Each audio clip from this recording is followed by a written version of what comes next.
Hi, my name is Leila Reyes. I was sexually abused by my father as I was becoming an adolescent. And before the abuse happened, I felt loved and I felt cared for. And most importantly, I felt safe and I really didn't have a care in the world. I honestly felt like I was the center of the world. And that all changed the night that my father molested me. And from that day forward, I believed that what my father did to me meant that I don't matter. Instead of that he did something wrong, I internalized that and made it mean that I don't matter. And it was actually kind of a state of shock in a sense, like not really understanding what had happened. And so I withdrew from my family and it felt like someone had stolen my voice. But the truth is, at the time this happened, it was almost 50 years ago.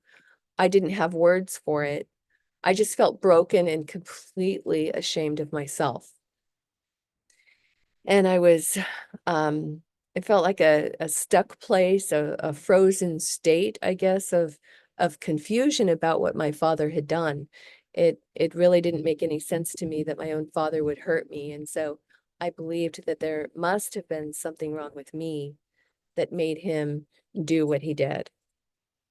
And I didn't want anyone to know what happened, but at the same time I felt like I was like surprised that nobody really noticed because it felt like I had something so fundamentally inside of me had been broken. But my mother noticed, she knew something was off, and she asked me over and over and over again to tell her what was wrong. Like she really noticed something was wrong, but I didn't have the words, and she didn't know to ask, did anyone sexually abuse you? And honestly, if she had asked me directly, I probably would have said no. I wouldn't have known what to say, actually. It was so hard to even be with that, like to even hear the words. So in the midst of all of this that happened over a period of time, I came home from school one day and to find that my mother had moved out without telling anyone, even my father. And so again, here I am, a kid convinced that I had done something to make her leave. And so I believed that it must have been my fault and that she left because she didn't want me. Like I had done something and I didn't know what it was. So pretty confusing. And I didn't know how to deal with the pain, the emotional pain that I was in, and there was nobody to guide me and nowhere to go for help. And I felt scared and alone. And in that scared alone place, I would go to my father's bed at night for comfort. And in addition to the healthy comfort that he gave me, because he did give me that, he molested me while I was sleeping. And I was shocked each time it happened. Like I honestly believed that he wouldn't do it again. So I continued to go back to his room, searching for protection and comfort. And instead, I would wake up to him touching me.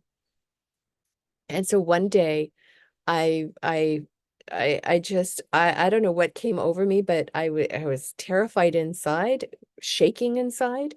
But in a moment, I suddenly jumped up and yelled no and left his room. And I never went back to his room again, and the abuse never happened again. But from that point forward, my father distanced himself from me, and I felt completely abandoned and alone by both my mother and my father.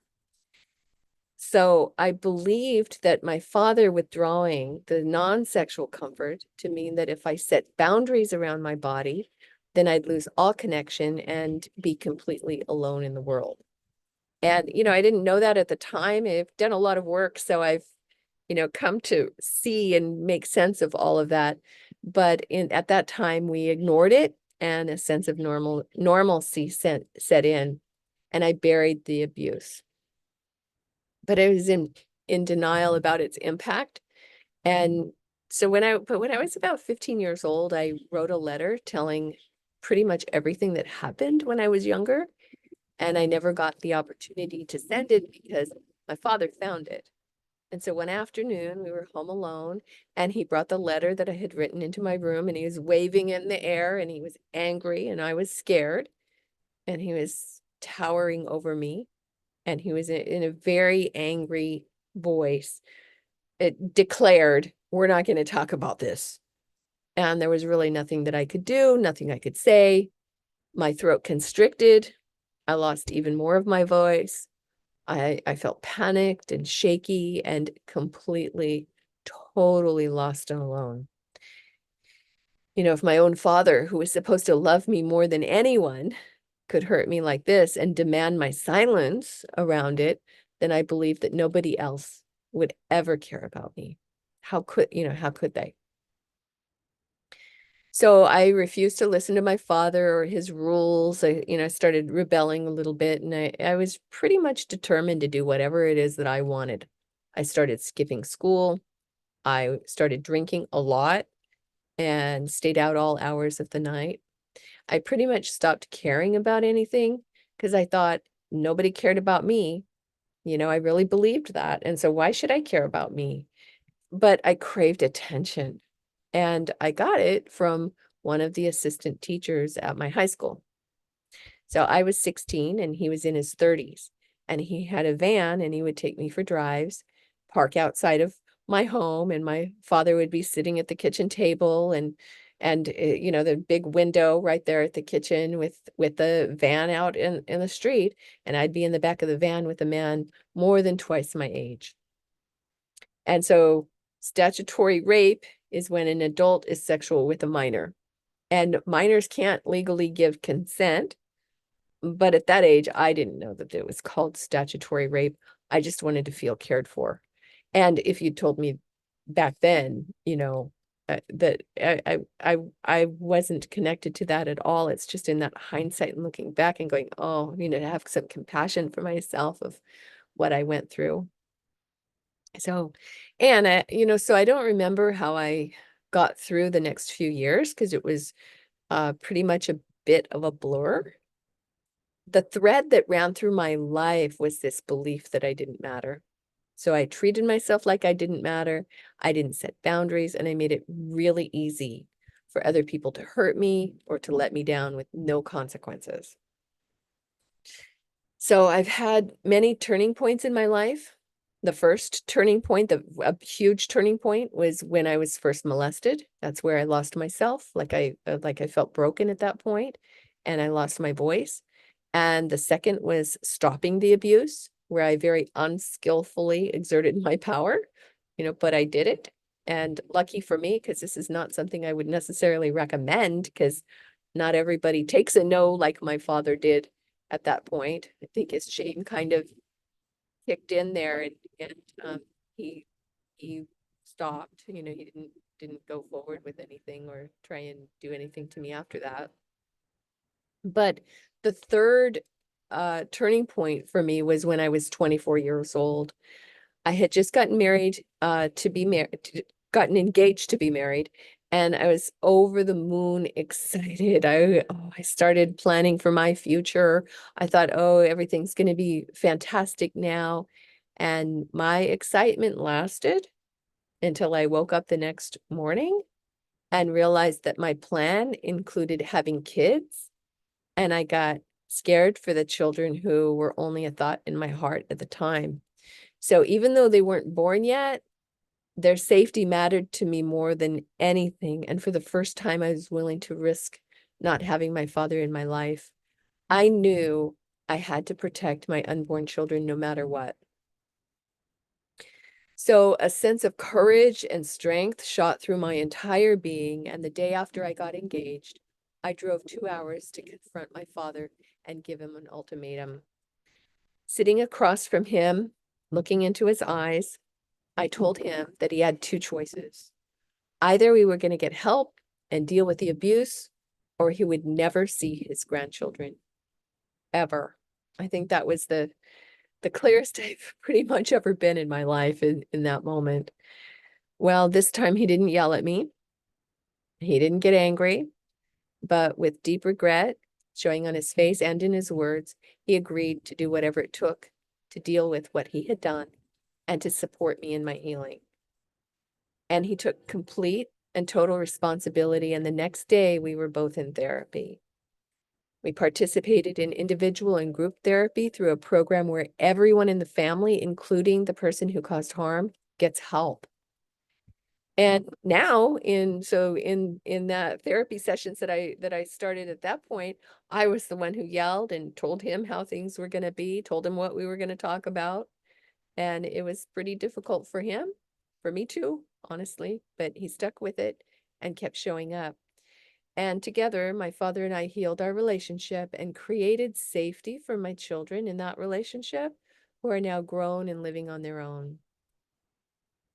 So confronting my father almost, I want to say 40 years ago, and giving him the opportunity to take responsibility and make amends turned into him becoming one of my best friends and most trusted confidants until he died in 2021. My father's taking responsibility made the journey a little easier, but just a little. It was still really hard. I had this idea that, if he was there, then, then it wouldn't have this impact on my life, but it did. I healed the relationship, but it still impacted my life. It still impacted my thinking. And I still had to go on my own healing journey all those years to get free of the shame that impacted every relationship that I had and every aspect of my life. And it wasn't an easy journey, but it was completely worth it. I learned how to let go of feeling responsible for what happened to me and to take 100% radical responsibility for the quality of life that I want to live today. And I've turned my biggest heartbreak into a purpose. Today, I'm using my voice in a new way. I wrote a book called Freedom from Shame, Trauma, Forgiveness, and Healing from Sexual Abuse. And I wrote this book for two main reasons. The first reason is to call forward those brave individuals like my father who truly want to take responsibility for what they've done and make amends for the harm they caused, but they don't know how and they don't know where to start. And currently, there's no known clear pathway for these individuals to step up and get help without severe consequences. Like there's pathways, but they're hard to find. And so there's no known clear pathway.